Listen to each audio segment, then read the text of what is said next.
one of the most crazy-making yet widespread and potentially dangerous notions is, oh, that behavior is genetic.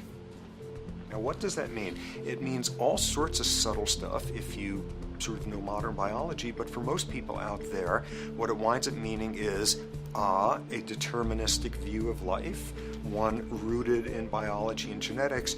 Genes equal things that can't be changed. Genes equal things that are inevitable and that you might as well not waste resources trying to fix, might as well not put societal energies into trying to improve because it's inevitable, it's unchangeable. And that is sheer nonsense.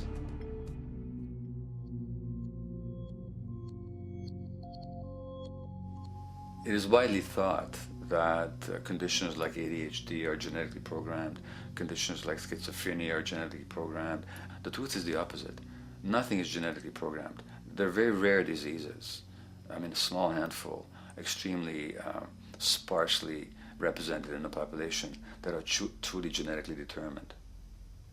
Most complex conditions might have a predisposition that is a genetic component, but a predisposition is not the same as a predetermination.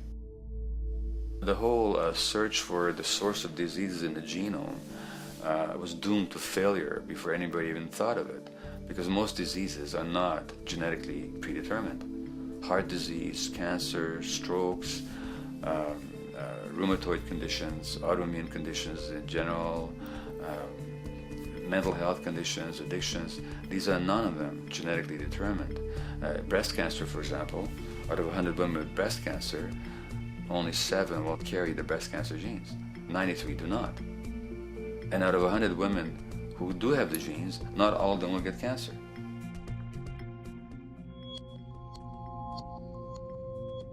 Genes are not just things that make us behave in a particular way regardless of our environment. Genes give us different ways of responding to our environment. In fact, it looks as if some of the early childhood influences of a kind of child rearing affects gene expression, actually turning on and off different genes to put you on a different developmental track, which may suit the kind of world you've got to deal with. So, for example, a study done in Montreal with suicide victims looked at autopsies of the brains of these people. And it turned out that if a suicide victim, these are usually young adults, had been abused as children, the abuse actually caused a genetic change in the brain that was absent in the brains of people who had not been abused. That's an epigenetic effect. Epi means on top of, so that the epigenetic influence is what happens environmentally to either activate or deactivate certain genes. In New Zealand, there's a study that was done in a town called Dunedin, in which a few thousand individuals were studied from birth up to into their 20s. What they found was that they could identify a genetic mutation, an abnormal gene, which did have some relation to the predisposition to commit violence, but only if the individual had also been subjected to severe child abuse. In other words, a child with this abnormal gene would be no more likely to be violent than anybody else, and in fact they actually had a lower rate of violence than people with normal genes, as long as they weren't abused as children. Great additional example of the ways in which genes are not be-all, end-all. Fancy technique where you can take a specific gene out of a mouse, that mouse and its descendants will not have that gene, you have knocked out that gene. So there's this one gene that codes for a protein that has something to do with learning and memory, and this fabulous demonstration, knock out that gene and you have a mouse that doesn't learn as well. Ooh, a genetic basis for intelligence. What was much less appreciated in that landmark study that got picked up by the media left and right is take those genetically impaired mice and raise them in a much more enriched, stimulating environment than your normal mice in a lab cage, and they completely overcame that deficit. So When one says in a contemporary sense that, oh, this behavior is genetic, to the extent that that's even a valid sort of phrase to use, what you're saying is there is a genetic contribution to how this organism responds to environment. Genes may influence the readiness with which an organism will deal with a certain environmental challenge. That's not the version most people have in their minds. And not to be too soapboxing, but run with the old sort of version of it's genetic, and it's not that far from a history of eugenics and things of that sort.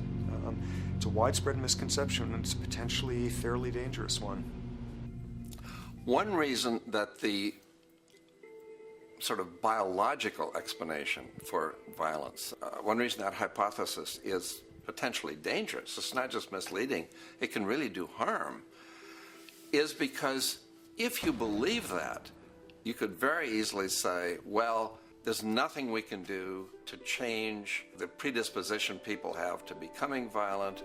All we can do if somebody becomes violent is punish them, lock them up or execute them. But we don't need to worry about changing the social environment or the social preconditions that may lead people to become violent, because that's irrelevant.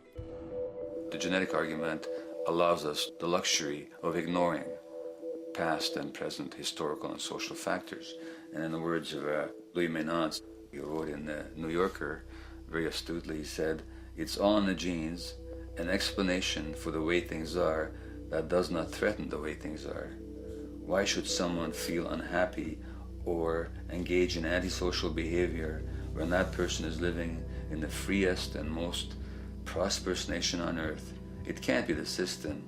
There must be a flaw in the wiring somewhere," which is a good way of putting it. So the genetic argument is simply a cop-out, which allows us to ignore the social and economic and political factors that in fact underlie many troublesome behaviors.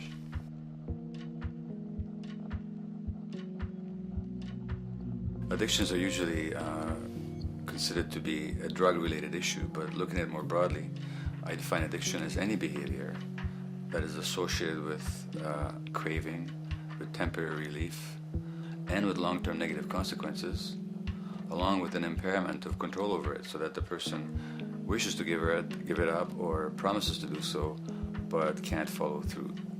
And when you understand that, then you can see that there are many more addictions than simply those related to drugs. So there's workaholism, there's addiction to shopping, to the internet, to video games. There's the addiction to power. People have power, but they want more and more and more. Nothing is ever enough for them. Acquisition, corporations that must own more and more. The addiction to oil, or at least to the wealth and to the products made accessible to us by oil. Look at the negative consequences on the environment. We're destroying the very earth that we inhabit for the sake of that addiction. Now, these addictions are far more devastating in their social consequences than the cocaine or heroin habits of my downtown East Side patients. Yet they're rewarded and considered to be respectable. The tobacco company executive that shows a higher profit will get a much bigger reward. He doesn't face any negative consequences legally or otherwise. In fact, he's a respected member of the board of several other corporations. But tobacco smoke-related diseases kill 5.5 million people around the world every year. In the United States, they kill 400,000 people a year. And these people are addicted to what? To profit. To such a degree are they addicted that they're actually in denial about the impact of their activities, which is typical for addicts, is denial. And that's a respectable one. It's respectable to be addicted to profit no matter what the cost. So what is acceptable and what is respectable is a highly arbitrary phenomenon in our society. And it seems like the greater the harm, the more respectable the addiction.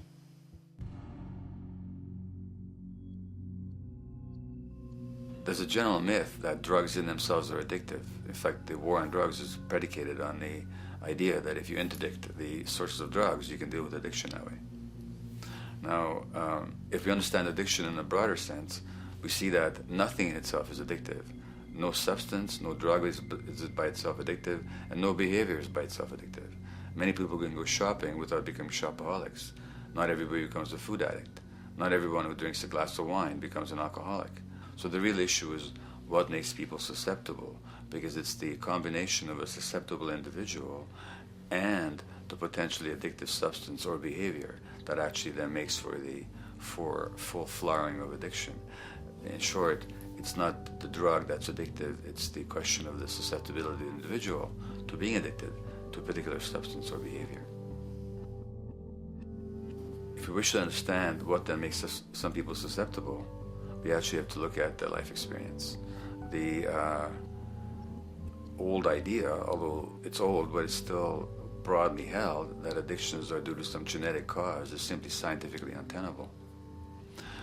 What the case is actually is that certain life experiences make people susceptible. Life experiences that not only shape the person's personality and psychological needs, but also their very brains in certain ways. And that process begins in utero.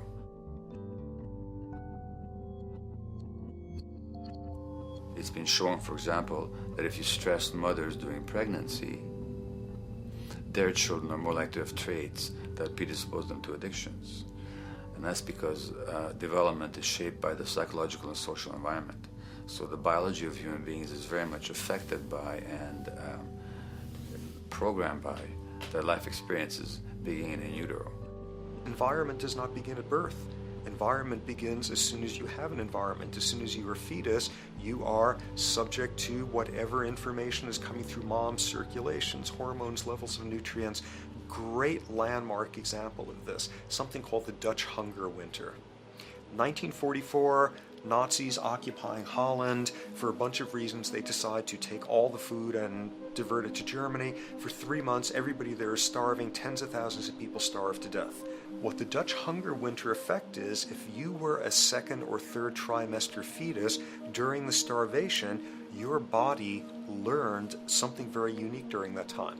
As it turns out, second, third trimester, something that your body is going about trying to learn about the environment is, well, how menacing of a place is it out there? How plentiful? How much nutrients am I getting by way of mom's circulation? Be a fetus who is starving during that time, and your body programs forever after to be really, really, really stingy with your sugar and fat, and what you do is you store every bit of it.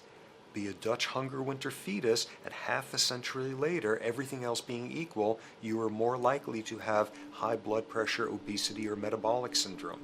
That is environment coming in a very unexpected place. You can stress animals in a laboratory when they're pregnant, and their offspring will be more likely to use cocaine and alcohol as adults. You can stress human mothers. For example, in a British study, women who are abused in pregnancy will have higher levels of the stress hormone cortisol in their placenta at birth, and their children are more likely to have conditions that predispose them to addictions by age 7 or 8. So in utero stress already prepares the ground for all kinds of mental health issues. Israeli study done prior on children born to mothers who were pregnant prior to the onset of the 1967 war. These women, of course, are very stressed, and their offspring have a higher incidence of schizophrenia than the average cohort. So there's plenty of evidence now that prenatal effects have a huge impact on the developing human being.